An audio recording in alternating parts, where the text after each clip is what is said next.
Hey, everybody. I think I'm live. How's everybody doing? My name is Josh Clemens. I am the board president of Social Media Breakfast Madison. If this is your first time joining us, we are so happy to have you. If you are coming back to join us again, we are just as happy to have you. We've been doing this remotely for, I don't know, we were just joking about how long, and it feels like it's been a long time. We're excited to get back in person, but love that we can keep bringing our community together through these amazing events, including with ours today, which was a particularly exciting one for a lot of folks. So really excited to be here. Nick, do you have the slides up? You want to jump us to the About Us?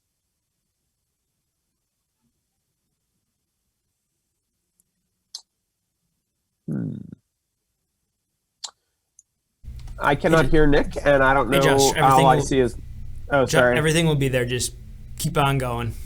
Okay, cool. I just see Lauren's slide, so I was confused. Sorry about that. So, so we are a nonprofit, if you're not familiar with us, and our focus is on education and networking. So we learn about social media through presentations, discussions, case studies, live audits, all kinds of fun things. We bring marketers together, PR professionals, students, entrepreneurs, social media enthusiasts. We always did this over breakfast, current times we live in, but now we continue to do it online, and we'll talk about a couple other ways y'all can get involved with us online later on in a minute. So we meet the third Wednesday morning of each month, 8 a.m. every third Wednesday, right here on this Facebook page until we're in person again. You can connect with us on all the social platforms. That's where we are. And our hashtag that we use is hashtag SMBMad, Social Media Breakfast Madison, SMBMad. So definitely, use our hashtag and tag us in your posts. We're on Twitter, Instagram, and Facebook, and we'll be very active this morning as well as throughout the month. One of the many ways that we serve our community and ensure that they're at the cutting edge of what's going on in the digital marketing world is through scholarships. We have money and we want to give it to you. If there's a conference, virtual, of course, or a class you want to take, some kind of professional development, we want to help pay for it. We want to make sure that our community is at the forefront of what's happening. So let us know how we can help you pursue your journey in a social media marketing professionalism. Head over to smbmad.org/scholarships and let us know how we can help. One recent scholarship recipient we'd like to shout out to is Casey Cassidy. She recently took us up on our scholarship offer and took a class with some at Madison College, and she's ongoing. But when it's over, we're going to be very excited to hear from her and hear all about what she learned. Here is our board. Back in the day, we used to ask everybody to stand up and wave, and now we'll do it remotely. So if you're at home right now watching, go ahead and give everybody a wave. But yeah, this organization definitely could not run without these fine people working all month long to make sure that these events happen and continue to be worth attending, right? If you would like to get involved with the organization, we are a volunteer org. We do have a board that runs the show, but the board also obviously needs support. So if you're interested in becoming a board member, but also if you want to become a speaker, if you want to become a volunteer, if you want to become a sponsor, if you want to be if you want to get featured as a nonprofit spotlight, all of those are things that we are always looking for folks to connect with on. So head on over to smbmad.org and let's connect. So I mentioned earlier that the networking continues even though we can't be together in person. So one way that happens is right here through the Facebook chat. So I hope everybody's taking advantage of that chat. And I've definitely seen old friends in there that I hadn't talked to in a while in previous months. But we also have a Facebook group. It's called Social Media Madison Masterminds. Head over to Facebook, search that out. Find it, no problem. There's over 700 wider Madison area based marketers in there who are in there to support each other in their journey. Excuse me.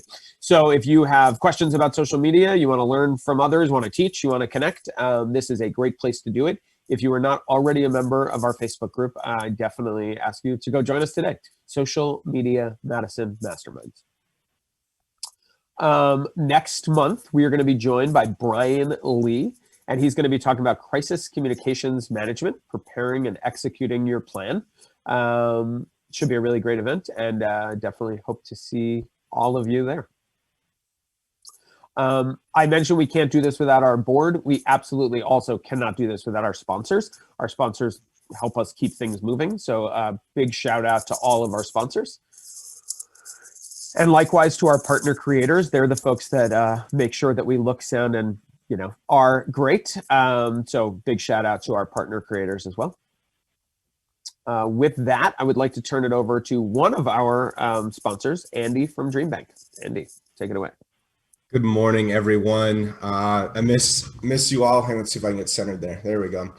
Miss all of you who I've met and seen before. Welcome to everybody who's just tuning in, like Josh mentioned. My name is Andy Frisky. I'm a senior dream curator at DreamBank.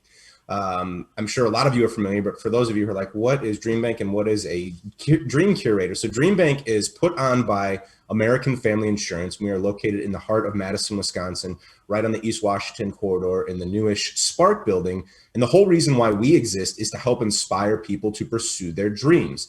And in large part, we do that through the programs that we offer. So when we're not under a pandemic or stay-at-home order, we typically host larger events like this, networking and keynote types of events, in addition to a lot of other events that people come up with. But we host right around 40 free events a month in our space with 11 different event series in total.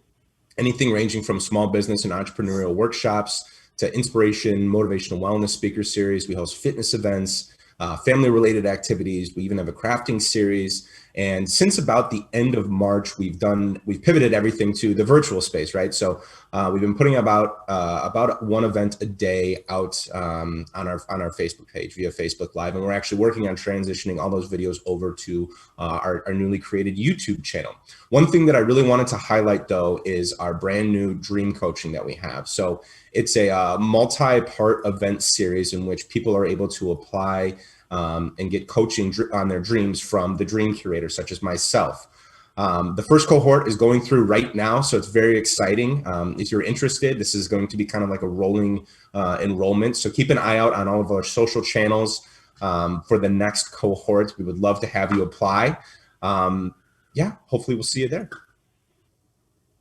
Thanks so much, Andy. And with that, we will head on over to Elise at Powder Keg. Good morning, everybody.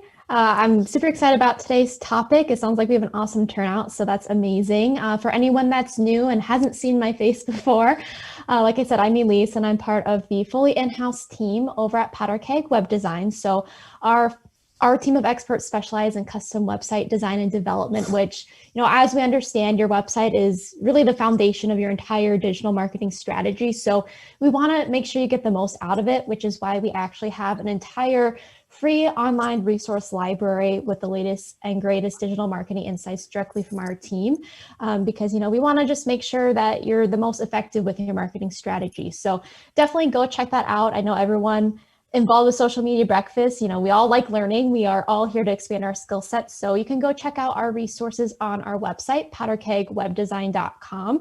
And all of those resources are under the education tab of our website. So we have, articles, we have guides, we have online events, upcoming webinars.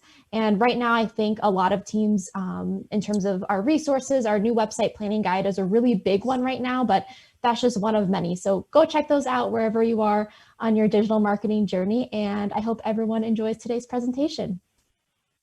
Thanks so much, Elise. With that, we're going to kick it over to Hannah, one of our board members. She is going to present this month's nonprofit spotlight. Thanks, Josh. So our nonprofit spotlight this month is the Wisconsin Technology Council. It is a science and technology advisor to the governor and legislature. Launched in 2001, it is an independent nonprofit and nonpartisan board with members from tech companies, venture capital firms, higher education, research institutions, government, law, and more. They have an innovation network that is dedicated to fostering innovation and entrepreneurship, and they also send out e-newsletters and host virtual events and conferences. You can learn more about them at wisconsintechnologycouncil.com or follow them at WI Tech Council on Instagram or WIS Tech Council on Facebook. Nice. Thank you very much. And with that, we're going to turn it over to Lauren, who's here to talk to us about SEO. As always, if you have questions, you can drop them into the Facebook chat now, or you can sort of wait until the end, but feel free to drop them in now. We're collecting those questions to share with Lauren at the end. We'll also do our best to curate questions from other channels, specifically Twitter, if you use our tag. But Facebook chat is the best place to ask your questions as we go. And I will share those with her at the end to get all of your burning questions answered. And yeah, with that, let's turn it over to Lauren. Thank you so much, everybody.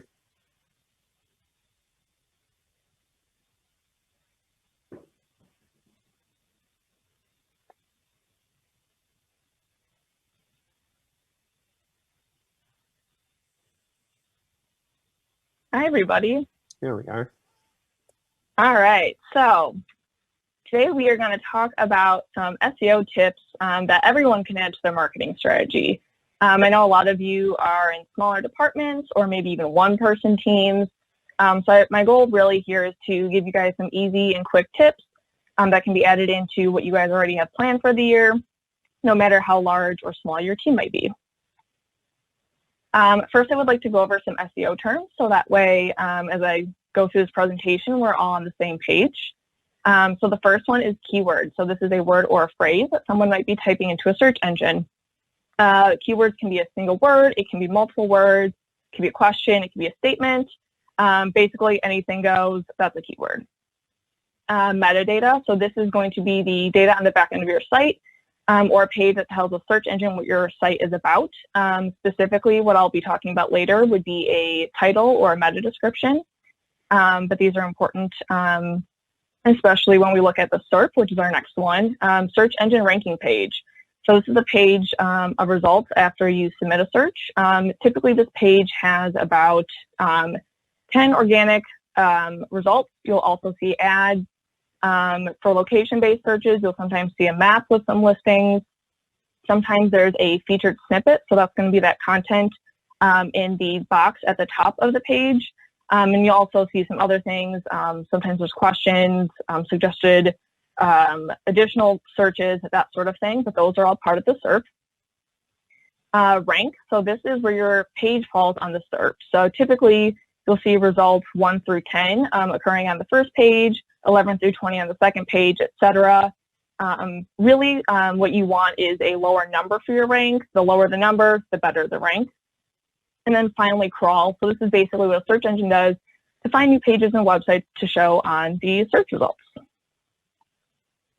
And before we get into the tips, I just wanted to kind of speak to a couple of things to make sure we're all on the same page. The first thing is to know your overall marketing strategy. And it's going to be particularly helpful for those of you who are in the smaller teams who have a lot going on and a lot on your plate. Knowing what you have prioritized for your team and your company this year is going to be really helpful in terms of prioritization. You can spend a lot of time and effort on SEO, but if you kind of can pick and choose a couple of areas to prioritize, that can help you really focus down on what can really make the most impact to what your goals are this year. The other thing is to set up Google Search Console. So this is very similar to Google Analytics. It's a free tool that Google provides that will show you insights to searches, which include both queries and pages. It'll give you insights like impressions, clicks, the average rank for both pages and the searches that your site is showing up for. And it's important that you get this down right away because Google does not retroactively input data into these. So basically, you'll only be able to start collecting data for when you have this implemented, and it's simply just putting in some code on the back end of your website. And then finally, every search is different. So it can be a location-based difference. So if I'm searching for restaurants in Madison and someone else is searching for restaurants in Boston, we're going to have very different results because Google's going to try to show us restaurants in our area. But the other way that search can be different is even if you and I were to be in the same room searching the exact same keyword, we might see slight variations in our results simply based on what we have searched previously. So Google does kind of pay attention to our searches and our search history to try to give us results that I think we will click on. So with that, jumping right into our first tip. So first and foremost, it's important to get attainable goals. I kind of alluded to this earlier. There can be a lot of time and effort involved into SEO. but I really want to try to get you guys some quick wins and ones where you can actually see results immediately without having to sink a lot of time and effort into your search optimization. And the first piece of that is finding the right keyword. So how do you find the right keyword? Well, you're going to want to use some keyword research tools, and I have a handful of kind of the top industry players here. I personally use SEMrush. I've used Moz in the past, but these are all really great options. Most of these have paid and free versions. And if you're newer to SEO or you don't have as much time to put in, typically the free versions will be pretty solid in terms of what you'll need to get out of it. And if you kind of run into the limitations that they have, the paid versions are obviously super awesome as well. So when you're using these tools, basically what you're going to do is you're going to plug in a keyword, and it's going to give you some information on those keywords. And what you want to really focus on are the search volume. So this is going to be the amount of searches people conduct on it on a monthly basis, so how frequently people are searching this keyword. And then the other piece is going to be difficulty or competitiveness. And what this is going to do is tell you how hard or easy it might be to rank for that keyword. So what I'm going to do next is go through a couple of examples to show you where you might start in terms of finding an appropriate keyword, and then how we can refine those to ones that are actually attainable goals. So for the first example, I'm using mortgages. So mortgages as a keyword, and I have some of that data that I got from plugging it into the keyword research tools. It has a really high search volume, but it's also incredibly difficult. So that's one thing that you'll notice when you do your keyword research, is that a lot of the time with high volume comes high difficulty. So that's kind of the big thing to kind of pay attention to when you're doing the keyword research initially. But then the other thing that I really like to do is also see what's actually showing up on the SERP. So I like to put that into Google and see what's actually, what is ranking for this keyword. So for mortgages, we can see that a lot of these are big name brands. And so with that, that obviously makes it more difficult because these brands are going to be, they have that, the national recognition. People are going to recognize the names. They're going to feel comfortable clicking on those. So that kind of helps contribute to the difficulty. So you can see with this one, it's going to be challenging to get your page to rank for it. And there might be an easier keyword that we can look at that'll be a little bit more attainable. So what we did with this one is we added a geographic kind of filter, so to speak, with the keyword. So for here, we're doing mortgages in Dane County. When I plug this one in, we have a significantly lower volume, and with that, a lower difficulty. The one thing I want to mention with volume is that just because something has a low search volume doesn't mean it's a bad keyword. A lot of the times, the lower volume keywords just means that it is more specific, and it actually might have people who are kind of lower down the sales funnel. They're more ready to buy or contact your organization, whatever kind of that big goal is for you. So lower search volume isn't bad.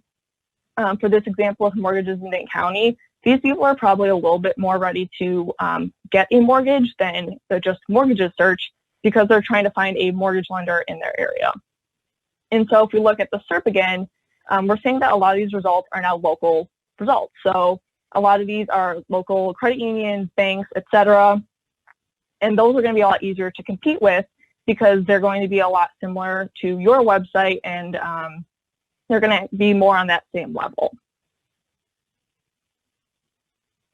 So for another example, we looked at root canal. So again, this one has a high search volume and with it a very high difficulty rating.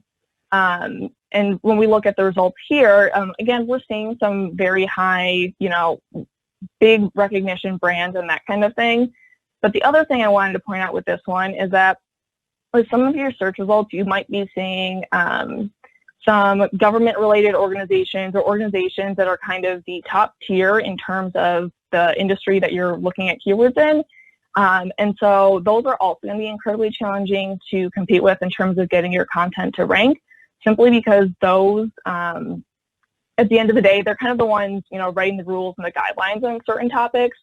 So just know that, those are going to always kind of take precedence for Google because they're the ones basically writing the rules and the guidelines for that content. So how can we take root canal and turn it into a keyword that is a little bit more attainable? For this one, we turned it into a question. So how long does a root canal take? Again, this has actually a pretty decent search volume. We did see the difficulty drop a little bit, and it's still kind of on the more challenging end. So when we do look at the SERP, we can see that the results are a little bit more localized, and not necessarily localized to Madison, but the organizations that are showing up are local dental offices. So they're not kind of those big brands. They're not Wikipedia. They're ones that are more aligned with probably the content that you're going to be trying to rank. So this is a great way to also refine your keyword, is to see if there's a question that you can answer with your content. So now that we looked at trying to find the right keyword, we also need to pay attention to the page that we want to rank for that keyword.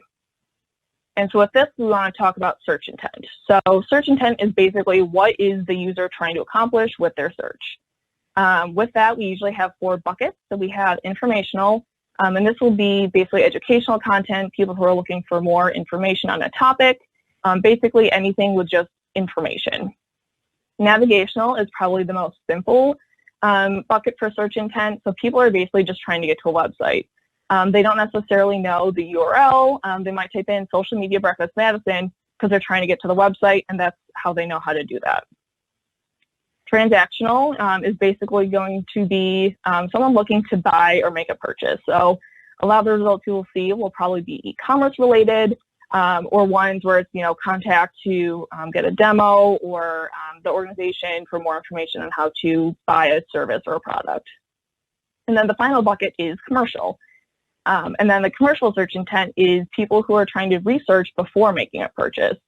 So these results you'll see are best software for virtual events, best shoes for comfort. It's going to be like the kind of ranking articles that list off the different options for whatever that topic is, as well as reviews. So with search intent, again, like with the keywords, I do really like to plug it into Google, see what comes up. And that's particularly helpful because that's where you're actually going to be able to tell what the search intent is. So for this specific SERP, I did Facebook ads for the keyword. So say you're a marketing agency and you're trying to focus on maybe your Facebook ads management services. When we do Facebook ads as a keyword, we can see that the first 2 results are linking directly to Facebook. So those are going to be navigational. People are just trying to get to their ability to manage their Facebook ads.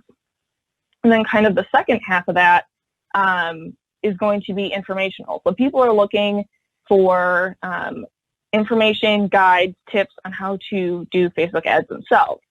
So if you're that marketing agency and you want to optimize and work on getting your Facebook ads management services, ranking better and doing better with SEO, you're not going to want to rank your services page because people aren't looking to buy a service.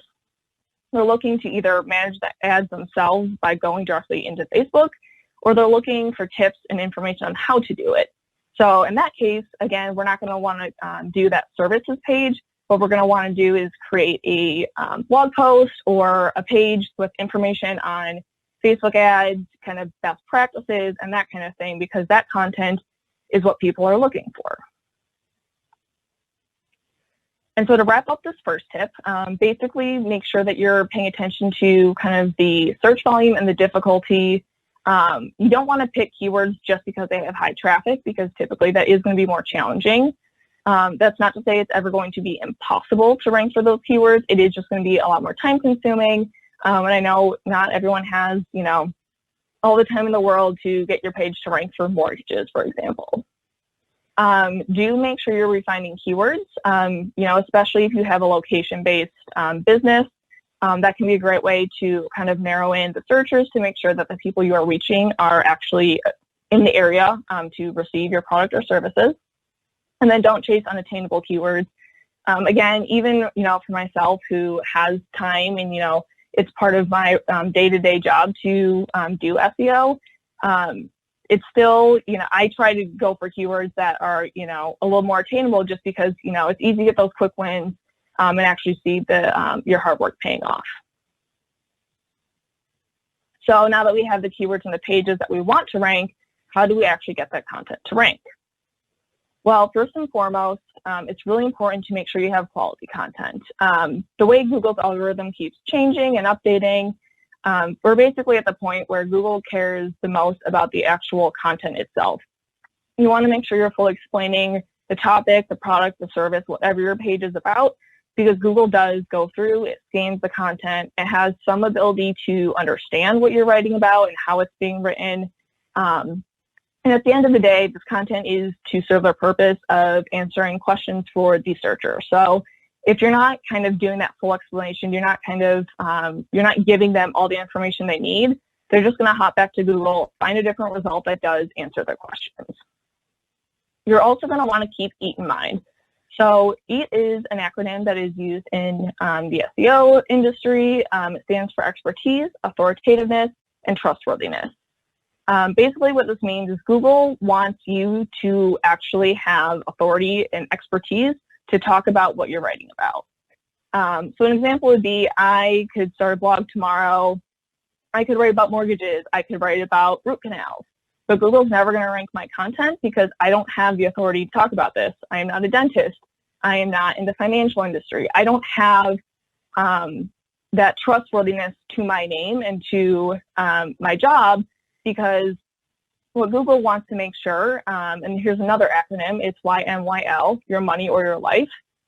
Google wants to make sure that it is serving up content that its searchers can actually get valuable and trustworthy information from. So for searches that pertain to money, whether that's making a purchase, financial advice, anything in that realm, or your life, so that could be medical advice, legal advice, anything that can impact someone's life, both of those things, Google is very, very aware of the content that it is ranking for those types of searches.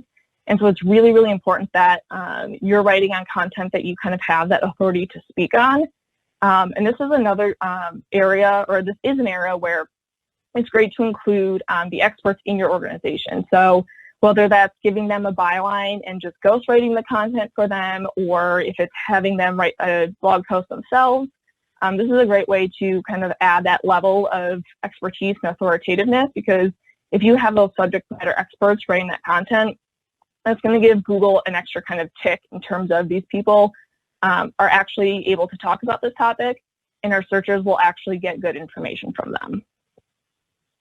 Another piece with your content itself is to modify your title and meta description. So this is that metadata that I had mentioned at the beginning. There's kind of a handful of things to keep in mind with this. So first and foremost, these are going to be the pieces that show up on the SERP. So there's usually a title and a description associated with each result. And if you do not modify these, do not tell Google that this is what I want for the title, this is what I want for the description, Google will pull in whatever it wants, which in some cases might be fine.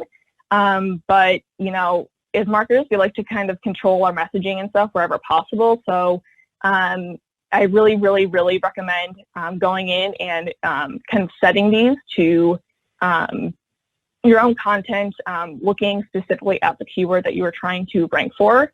A tool that I've used for this, so this is great, especially if you're using WordPress, is Yoast, which is a plugin. Basically, it gives you a space to put in a title, put in a description. It won't change anything on the site at all. It will just basically tell Google, hey, this is the title and the description that we want you to use. So with that, how do you write this? Well, there's a couple kind of pieces. So number one, I like to think of these as ads. So really what you're trying to do is get people to click on your result over others. So yes, you're going to definitely want to make sure the keyword that you are trying to optimize for is in your title and description in some manner. You'll also want to make sure that you're basically giving people kind of a little snippet of what information they'll get on the page. So what information are they going to get by clicking on your link versus someone else's? And then the other piece to keep in mind is length. So Google only has a certain amount of space for these. And if you kind of go over those limits, it will cut it off wherever that hits. so that can sometimes be not super awesome. So the links to keep in mind, so for the title, we're looking at 580 pixels on a desktop. And for the description, that is 920 on a desktop and then 680 pixels on mobile. And if you're using Yoast as a plugin, it gives you a really nice little green bar when you hit into that ideal area. It turns red if you go too long. And the other thing with the length is to use it. So you can go too short, and Yoast will kind of give you another little red bar telling you that you should add more words to it. And a great way to add more words that is actually helpful is to think about a location again. So if your site or your page is location specific, throw in Dane County, Madison, Verona, etc., wherever your service area is. And then another great way is to think about synonyms for the keyword that you're looking at. So a great example for this would be, for mortgages, there's a handful of types of mortgages. So you can put in the different types in there. For shoes, if you're selling gym shoes, well, there's a couple of variations on that keyword. You can do gym shoes, tennis shoes, sneakers, etc. And then finally, you want to make sure that your site is mobile friendly. So this is kind of an old to-do kind of thing, but Google still is very much prioritizing mobile friendly content. So just make sure that your site and the content itself on there looks great on a mobile device, and you should be good to go from that standpoint. A couple of don'ts with this. So don't get caught up in keywords. So this is kind of an old SEO tactic, would be just to throw in the keywords as many times as possible. And this really goes back to that quality content. So if you are writing your content in a natural way, your keywords should be showing up in your title. It should be showing up in headlines and in the copy itself without any sort of, you don't have to force it in there. If you're not seeing that keyword show up, that might be an indication that you need to pick a different keyword because that page might not actually be talking about that topic. Another thing to look at is word count. So I know there's a lot of articles and guidelines and stuff and how long a blog post should be and all that kind of stuff. And it's my opinion that you should really just focus on the content itself. You should focus on fully explaining the topics or, your product or service, and not focus on that word count. Again, Google is going through and it's actually kind of like reading your text. So if you're just throwing in content to try to add, words to get it up to the arbitrary number that you're trying to hit, you could be writing, the content, it could be more convoluted, it might not be as clear, and then Google's going to realize that, and then it might not rank you as high because, your copy isn't as concise and clear as it should be. And conversely, you also don't want to kind of sell yourself short and just stop at a certain word count. If it takes you, 1,000, 2,000 words to fully describe a topic, then do that. Sometimes there's more complex topics that we're trying to rank for.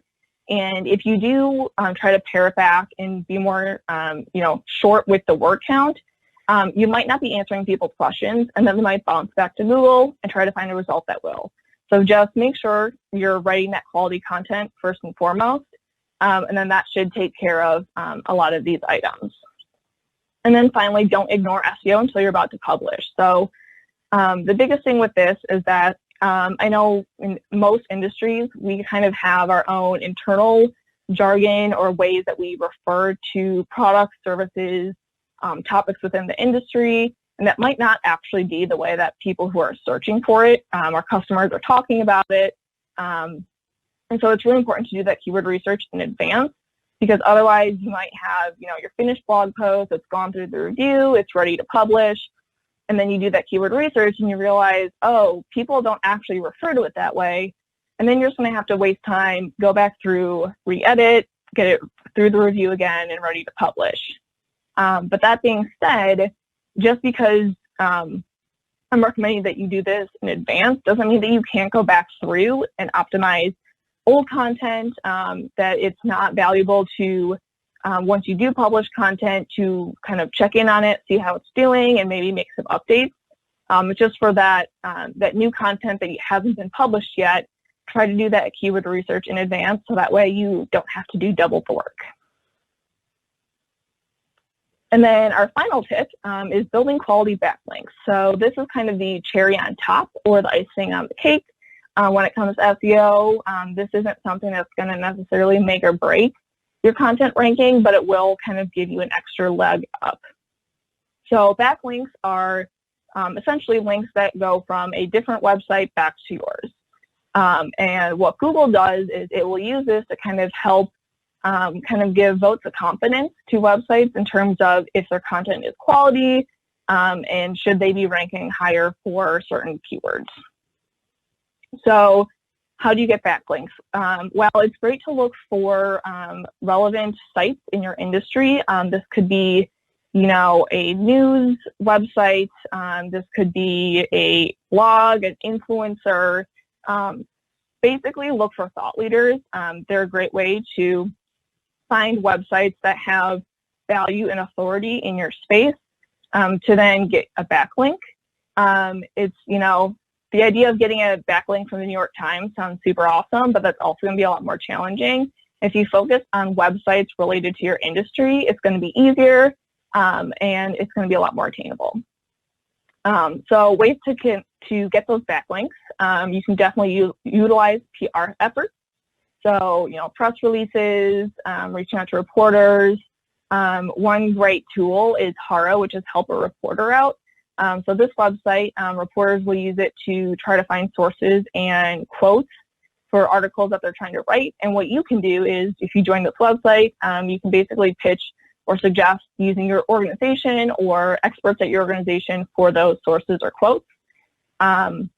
These won't always necessarily result in a backlink, but it's a great way to get some brand recognition, as well as potentially form a relationship with a reporter who is writing in your space. And then another way is to write guest posts. So those websites that you're looking at, see if they allow for guest submission. See if you can have one of your experts at your organization write a post and get that published on one of those sites, because typically those will allow for links back to your website, and that's a great, easy way to secure those backlinks. And so for some of those don'ts for this one, basically you never, ever, ever want to buy links. This was kind of the old practice in terms of how to get backlinks. Google used to say, you know, for every link, that's kind of a vote for your website. And so people would just buy links on websites, and there would just be sites that had pages and pages of links. So Google is very aware of that. If you do it, Google will notice and pay attention, and it will kind of ding your website, and you won't be able to rank your content as easily. So do not buy links. A couple of other things that people used to do would be blog comments and forums. These are great ways to interact, obviously, with the community, if that's kind of part of your strategy.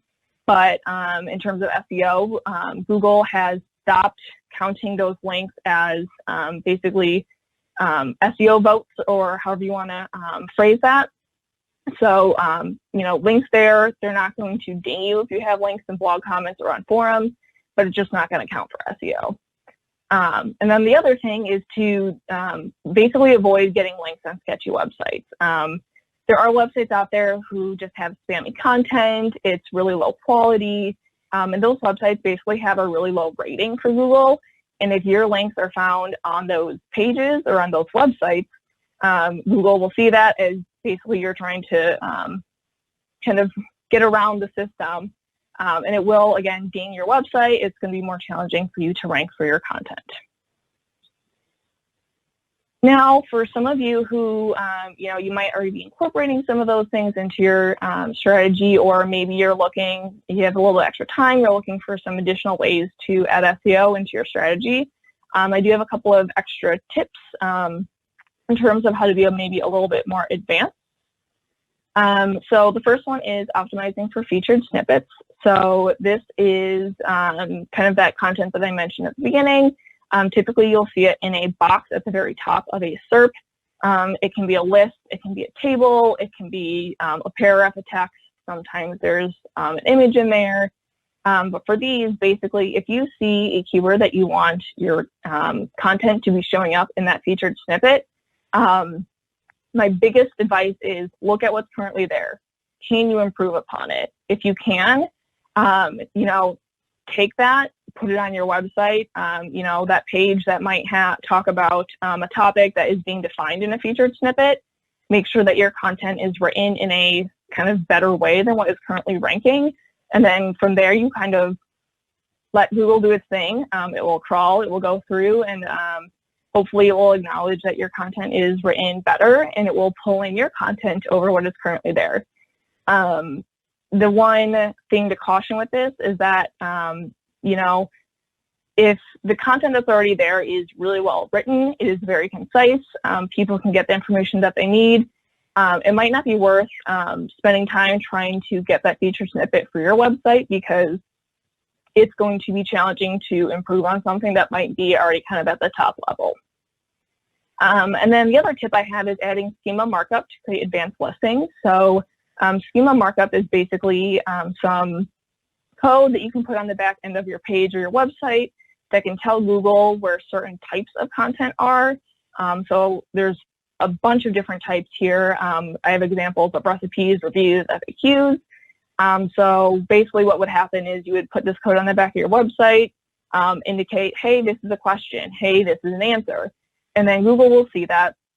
And what it can do is actually pull in those, the parts of the recipe, the review, the question, and the answer, pull it into the actual SERP. And then, your result will be the title, the description, and then you might have these extra pieces on there. So what it will do is kind of help make your result look a little bit beefier. It might be a little more sparkly and shiny for searchers. It might just give you that extra oomph to get people to click your link over others. And then I want to wrap up with some SEO resources. So a lot of these I know I had mentioned throughout the presentation, but for the educational ones, there's a ton out there, but these are kind of my top go-tos. There's some really great beginner information from guides and kind of webinars and all that kind of stuff. But if you are looking for kind of more in-depth stuff on specific topics or issues that you might be running into, they kind of run from beginner all the way through kind of advanced and more higher level stuff. And then with the tools, I mentioned a lot of these previously.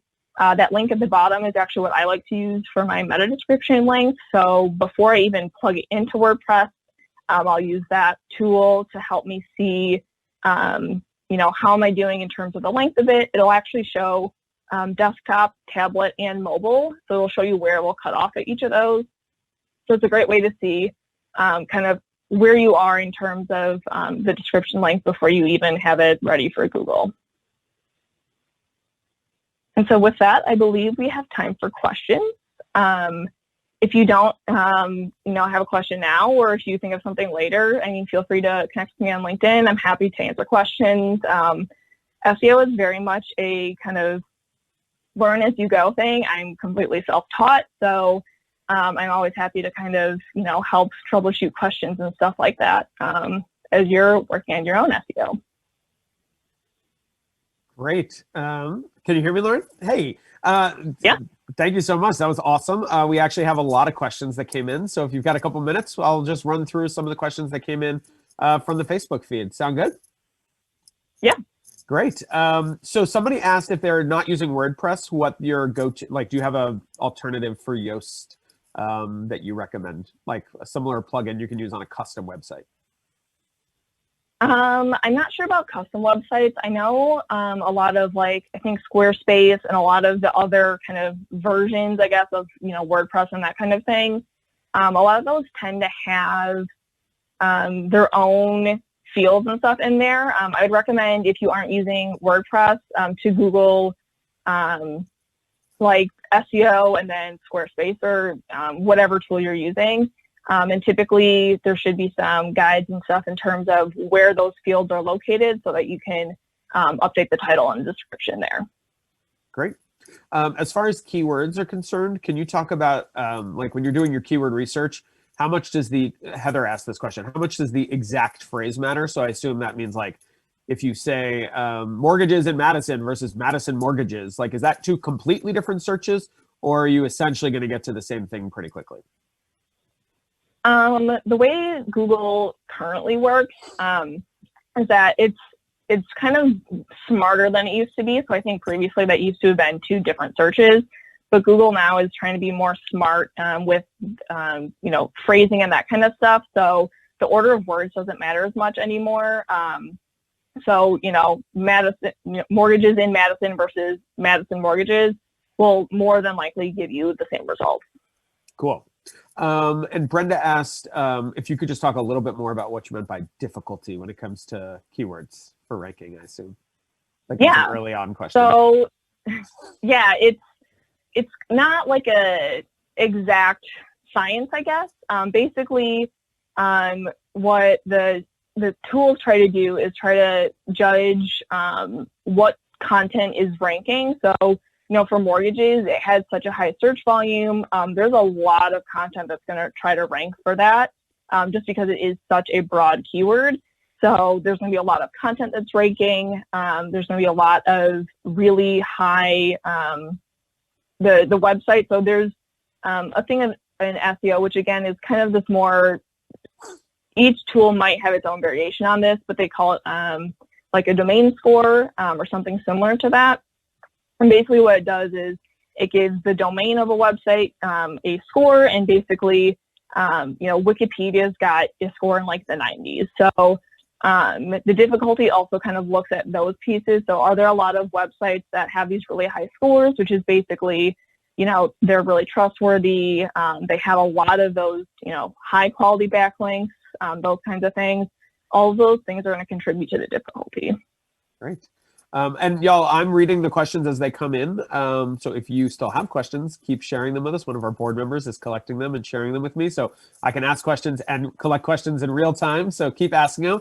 We've got a few more minutes if Lauren does, because we had quite a few more questions. Yeah. So there's a question from Dan. And if I didn't know Dan, I might think he was kidding, but I do know Dan, and he's a video guy. So his question was, if your website doesn't have any words, can you still rank? Which seems funny, but I guess if you're like a photographer, videographer, how do you approach that? I mean, how important is the text on a site versus the content on a site? I assume, Dan, I hope I caught your question correctly. That's what I understand. Yeah. So this is something that I don't necessarily have quite as much experience in. A lot of the brands that I've worked in the past have been definitely more text heavy than image or video. But you can definitely rank images.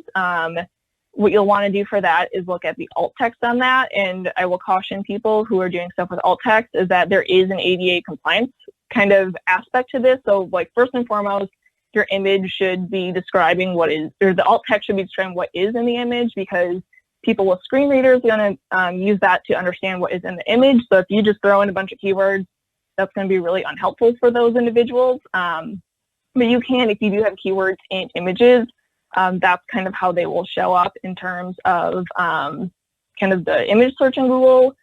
There's definitely an aspect of ranking like YouTube videos, which I have never had experience in, but there's definitely, from my understanding, similar practices looking at the title of the video, the description and the tags and stuff that you use on YouTube. But if you do have, if you are, a videographer or a photographer, you'll probably really focus on that one main, it might be the contact page or about us page that says, I'm a wedding photographer in Madison, Wisconsin. I shoot in all these different locations. I offer these services. That's the page that you're probably going to really want to focus for like a regular Google search, because people are going to be looking for that kind of page. Like if I'm looking for a wedding photographer, I'm not going to look in the images portion of Google. I'm going to look in the actual like main page results. Yeah, I was kind of thinking it's probably not that hard to rank a photo or video in the Google search for videos or photos, but that probably doesn't help you. Like if you want people to get to your site to see your whole portfolio, I assume it's going to take a lot more text than just metadata and alt text. But I don't know. It's an interesting question. Katie wants to know, along with having an industry expert byline, is it also helpful to have a short bio of the expert at the end of your content blog page? It's a good question, because I write blogs all the time, and I don't put a bio of myself in each one. Like, should I? I don't know.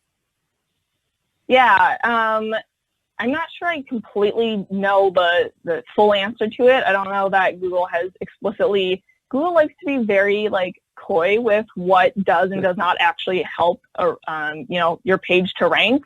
I personally like to have bios on there because it does give that extra kind of expertise, the extra level. Like, if if my title is, marketing writer or content writer, but I've been in the industry for, 10 years, that could give you that same level of expertise as somebody with a different title. So having that bio could kind of give you that little leg up. But then it's also great for readers because it'll give kind of that extra, person behind the content, as well as giving them the extra, this person does know what they're talking about.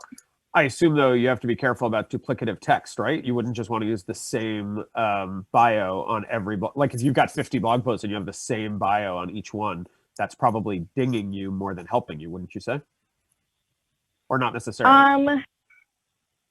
I think when it comes to the duplicate content, I think small parts are probably okay. I've never run into an issue where having that same bio across a website is an issue. It's really when you have, Like the same exact content. So if you have, like a Q&A article, and then you take those same questions and answers and you turn it into like verbatim, a full just regular blog post, Google will be able to see that, those answers are also on this other page. And if that's the main part of the content, then that definitely becomes an issue. But I don't think that it would be quite as big of a problem with bios. Cool. Yeah, it's helpful. Julie wanted to know, on some e-commerce sites, you have the option to add keywords on each product page. Will Google penalize you for using the same keywords on each page? Google won't necessarily penalize you, but it does try to, and I don't know how well it's doing this, but it does try to only have one result from your website kind of on that first page. So if you are trying to optimize 2 blog posts for the same keyword, you're going to potentially run into that issue where Google's only going to be, it's going to pick one and that's one it's going to pick. So it kind of takes that control out of your hands. But at the same time, you also run the risk of, I believe they call it cannibalizing keywords. And so you're trying to compete with yourself. And so what might happen is that you're split, the content split onto 2 different pages. And so it's maybe not as good as if it was all on one page. And in that case, other people are going to rank better because they have that one page that's solid with that keyword, whereas you might have 2. When it comes to e-commerce, obviously that's a little bit different because you have it's just your product. You can't really necessarily consolidate and that kind of thing. So I would recommend trying to, if you are looking to specifically optimize on e-commerce, see if there aren't ways to find different variations of the keyword, if at all possible. But if it's just like selecting a keyword on the back end, that's not going to necessarily penalize you.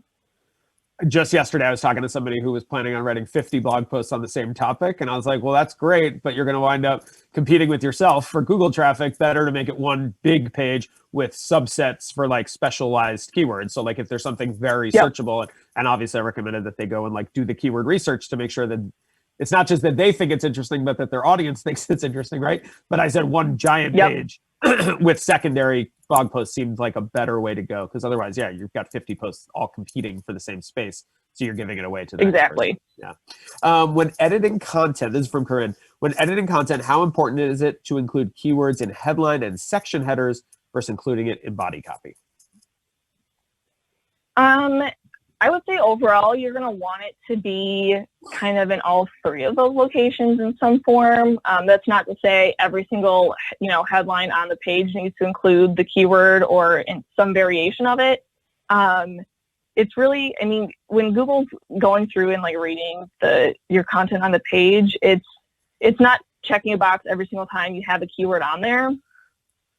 It's basically reading the content. Is your page actually about the topic? So it's less important to say, okay, I've got a keyword in the title, I've got a keyword in the headline, I've got a keyword in the copy.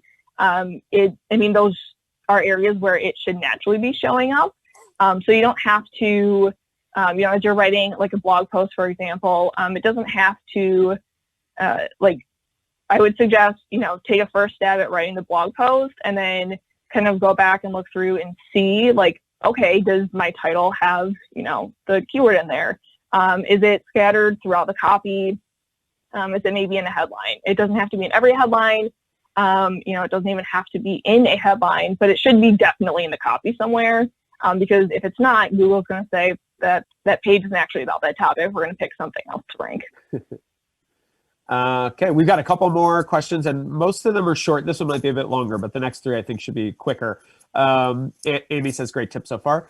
She was wondering if you could touch a little bit on niche markets. So like, tens of thousands of people might be searching mortgages, but what about people that know they're in like very small markets, like 120 to 300 searches is what she said. Overall, like how do you approach those sort of like micro keywords, I guess would be a way to think about it. Yeah, I mean, that kind of goes back to what I was mentioning earlier, that volume does not necessarily indicate like the value of getting your page to show up.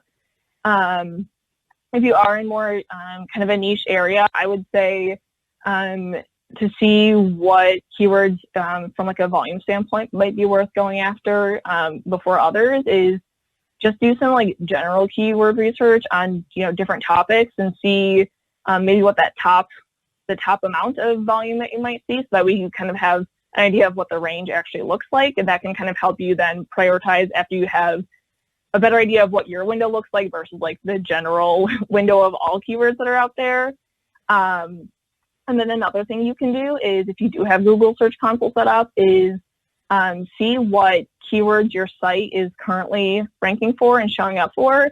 And then if you have a way, depending on what you have set up for Google Analytics or other kind of tracking purposes, you can try to attribute conversions and that kind of stuff back to searches. I know it's a little bit difficult. Google, especially in Google Analytics, everything's kind of anonymized now, it's the privacy and that kind of stuff. So it can be a little more challenging to attribute conversions back to specific keywords. But between Google Search and Google Search Console and Google Analytics, you can try to see where those conversions are happening, and then you can kind of see which keywords might be pulling in, or which types of keywords are pulling in the right kind of audience. And then you can kind of use that knowledge to help you find additional keywords to focus on. Nice. Susan would like to know if it's better to create new content with SEO in mind Is it better to create new content with SEO in mind first, or to revamp old content? That's a good question. I think, let's see here. I know for my personal experience, there's the marketing team that I'm on, we've got our content schedule. We've constantly new content coming out. So with all those, it's always definitely focus on the new stuff. I would say to try to see if you don't kind of already have that sort of cadence set up. It's kind of maybe on a more ad hoc basis to utilize Google Search Console and see, because what you can do is you can see which pages might be ranking. You can see which ones might be showing up, average rank of like 15 or anything that might be like on the second page. And those could be good indicators in terms of what content you already have is doing a decent job, but might just need some tweaks and some refinement to kind of pull it onto that first page.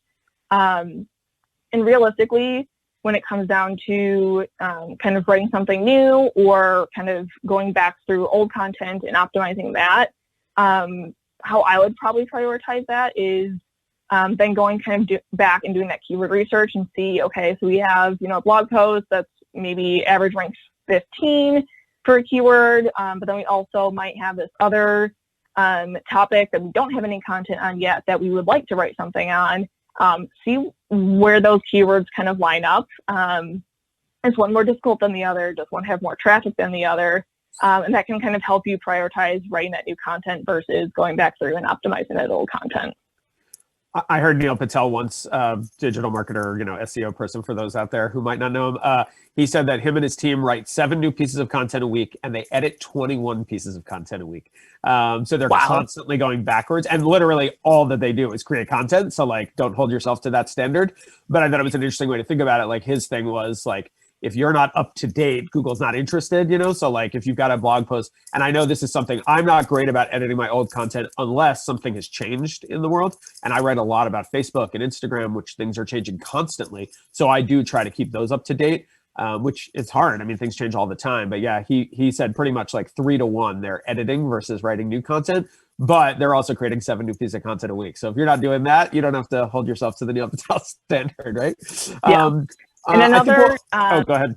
Oh, just like, I guess another quick piece on that too is go back to what your marketing strategy is. So if you have, if you're tasked with trying to improve visibility on a certain area or product or service, that can be a great also way to help prioritize. So if you already have content out there that, might just need some optimization, some tweaks, some edits and that kind of stuff, that might be a great place to start instead of writing something new on something that might not be a priority for your team. Yeah. I mean, I always remind folks at the end of the day, like there's 2 parties you're trying to serve, Google and people. And if you're not serving people, it doesn't really matter if you're serving Google, right? So like figure out what your audience actually wants and work for them. And Google will, I mean, you still have to follow all the rules because otherwise Google won't understand what's happening. But like, if you're only writing for Google, it doesn't help you in the long run, right? Exactly. As far as working for Google, though, I'll let Amy have the last question, and it's about Google Ads. If you pay for Google Ads, does that have any influence on your natural search rankings? So this is another area where I don't have quite as much experience in terms of tying the ads to SEO, but I do believe there is. And I don't think this is it's a huge factor at all. So I don't think it's, one thing that needs to be prioritized over, like the stuff that I talked about today. I do believe there is, or people have found kind of links between the two. I don't think it hurts. Again, it's not it won't be a huge lift in your traffic. And at the end of the day, if you're looking at ads versus organic stuff in terms of just driving people to your website, the ads are higher up on the page than the content is organically. So that's kind of one factor in terms of maybe choosing to use ads on top of working towards organic search. But then at the same time, people also kind of hold the ad blind. So you also want to, don't completely ignore that organic search as well. This was awesome. I hope everybody feels like they have a better handle on their SEO heading into 2021. It's a great time to live up that resolution and make sure you're ranking on page 1 for your correct keywords. So, Lauren, will you tell folks once more how they can find you if they want to keep the conversation going? Yeah, you can definitely find me on LinkedIn. I'm on there. I'm on, Twitter and Instagram, not as much professionally, but I am there if you find me there. And I'm also in the social media masterminds Facebook group. So I am also kind of there if you ask a SEO question to the group as a whole. That's my kind of marketer because I was going to bring it back to that and she just segued it. So Lauren and I, we see eye to eye. If you haven't already, keep the conversation going with us at Social Media Madison Masterminds. If you have not already joined, do so today. Thank you all so much for joining us. Next month, we'll be talking with Brian Lee about crisis communications. Should be another great event. And we appreciate you all. Thanks for taking some time with us Wednesday morning. And thank you so much, Lauren, and all of our sponsors, partner creators, board members, all those people that make this happen. So thank you, everybody, and we'll see you next month.